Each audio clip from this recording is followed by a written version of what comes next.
Discover the awesome power of Power Query, also known as Get and Transform. So Get and Transform, found under your Data tab or the Power Query options. You can pull data from multiple areas. Today we're just going to look at a very quick table. I need to separate this data out as it's all in one column. So what we're going to do is going to go to Data. We're going to go from Table or Range. This should open up the Power Query window. And from within there, I'm going to then split that data.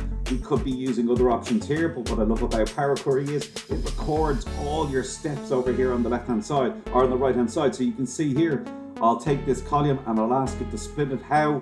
By using the delimiter here. So I say split column by delimiter. The delimiter here, it looks like it's a space. /space. I want all occurrences, please. Click OK. And just like that, it breaks up the data. Let's rename this column. And if you look over to the right-hand side there, you can see it's recording all of these steps here.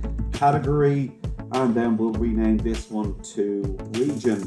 And once we've done that, we'll make sure the data types are correct. So that's going to be date, that's going to be text, that's all fine. And I'm also going to set that to currency. And remember, all of those changes have been made, saved here. So every time I run this, all of those steps get done. Once I'm done, close and load, it's now going to go back to my workbook.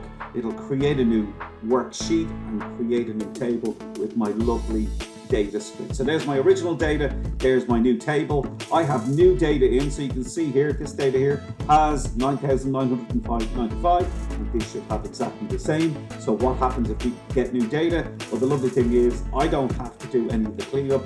I just drop it into my original table on the bottom here, paste it in, paste in my new data, and you can see it's picked it up. All I have to do is come back in here, right click on this, or click my refresh button over here, let it refresh, and you can see it's now saying 10,020 rows. And just like that, you can get Excel to do all the work for you. Power Query, absolutely super tool.